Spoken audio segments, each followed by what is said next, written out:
ভাই জমি জমা বিক্রি করে বিদেশ গেলা, এখন কি করে খাইবা তুমি? কি করে খামো জানি না, তাই আমি তো চাইলেও আর বিদেশ যেতে পারবো না। শরীরের অবস্থা তেমন একটা ভালো না। কপালে আল্লাহ যা লেখা রাখছে তাই হইব। ভালো থাকো তোমরা।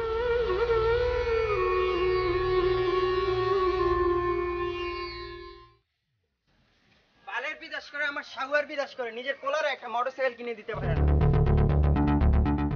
এই এই সুমন, এদিকে আসো। এই ছেলে, তোমার বাবা কিসের বিদেশ করে কইলা? এই তোমার বাবা কিসের বিদেশ করে কইলা? এই ছেলে, তোমার বাবা কিসের বিদেশ করে কইলা? এই ছেলে, তোমার বাবা কিসের বিদেশ করে? রাসেল ভাই, আপনি তো একজন বুঝের মানুষ, আর একজন বুঝের মানুষ হয়ে আমার ছেলের গায়ে হাত তুললেন কেন? কেন হাত তুলছি জানেন? ওই ওর বাবা মানে আপনার স্বামীরে গালাগালি করতেছিল, কয়েকটা মোটরসাইকেল দিতে পারে না, বালের বিদেশ করে। আসলে ও অনেক দিন ধরে ওর বাবার কাছে একটা মোটরসাইকেল চাইতেছে। ওর বাবা আজ দিয়ে কাল দিয়ে করে করে টাকা পাঠাতেছে না, এর জন্য ওর মন খারাপ। আপনি জানেন, আপনার স্বামী আর আমি একসাথে বিদেশে ছিলাম। বিদেশে বিল্ডিং এর কাজ করতে গিয়ে আমার এই অবস্থা হয়েছে। বিদেশের না ছোট্ট একটা গল্প আছে। তুমি যদি একটা বারের জন্য তোমার নিজের চোখ দিয়ে দেখতে পারতা বিদেশের মাটিতে তোমার বাবা কত কষ্ট করে, তাহলে মোটরসাইকেল না পাওয়ার কারণে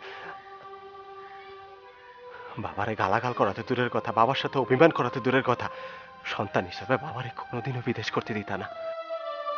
বউ হিসাবে আপনি কি কখনো জানতে চাইছেন আপনার স্বামীর মাসে 20 থেকে 30,000 টাকা রোজগার করতে বিদেশের মাটিতে কত কষ্ট করতে হয়?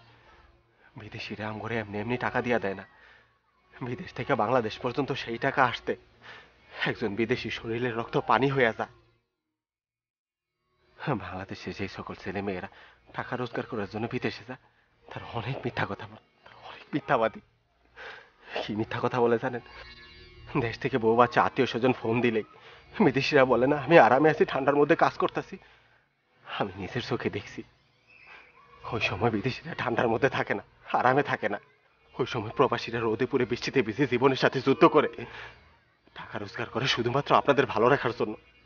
এমন হাজারটা সরল মিথ্যা কথা বিদেশিরা সব সময় বলে শুধুমাত্র দেশের স্বজনদের ভালো রাখার জন্য। আমি এখন থেকে আমার স্বামীকে বোঝার চেষ্টা করব ভাই। চাচ্ছু, তুমি আমাকে মাফ করে দাও। আমি আর আমার বাবাকে কোনোদিন আর ছোট করতে চাই না।